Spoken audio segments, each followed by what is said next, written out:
এটা তো আমরা শখ আছি, সকালবেলা উঠে দেখছি পুরো মেট্রিক ফোর্স আছে, 4টে অফিসার গেছে উপরে। গিয়ে আমি উপরে গিয়ে জিজ্ঞেস করলাম যে আপনারা কেন এসছে, তো বলছে আমরা ইডি অফিসার, আমরা রেড করতে এসেছি। তারপরে আমার নম্বর নিল। কার বাড়িতে ঢুকেছে? এটা সারাফজি বাড়িতে, কৈলাসচাঁদ সারাফ। উনি কি করেন? উনি জব করে, চাকরি করে। চাকরি করেন। শোনা যাচ্ছে উনি নাকি আমরা জানি চাকরি করেন। বেআইনি কয়লার ব্যবসা। এইটাই তো আমরা আজকে জানতে পারলাম।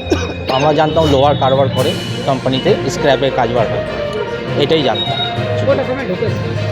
সকাল 7টা, 7:30 নাগাদ। 4 জন আছে, 4টে অফিসার আছে। না, মহিলা না, 4টে অফিসার ছিল, এখানে দাঁড়িয়ে ছিল।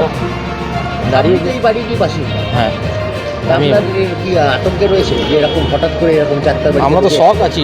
এমনি উনি তো খুব ভদ্রলোক, আমরা তো আজ পর্যন্ত ইনি খুব সুন্দর বিহেভ আছে ওনার। আজকে এটা প্রথম জানলাম কি ওনার দুর্নীতির সঙ্গে যোগ আছে। এখনও হয়নি, আমরা এখন তো শুনতে পাচ্ছি। একটা শোনা যাচ্ছে যে ওনার বাড়িতে নাকি 50 কোটি টাকার উপর টাকা পয়সা পাওয়া গেছে বা দেওয়া যায়।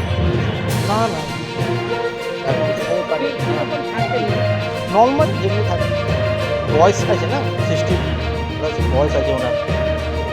ওনার ওয়াইফ আছে, পেশেন্ট আছে, উনি, ওরা দুজনেই থাকতো। না না না না, একদম না। এটা হঠাৎ আজকেই জানতে পারলাম। আপনার নাম? আমার নাম সুমিত রয়। আপনি বাড়ি? আমি এই বাড়িতে।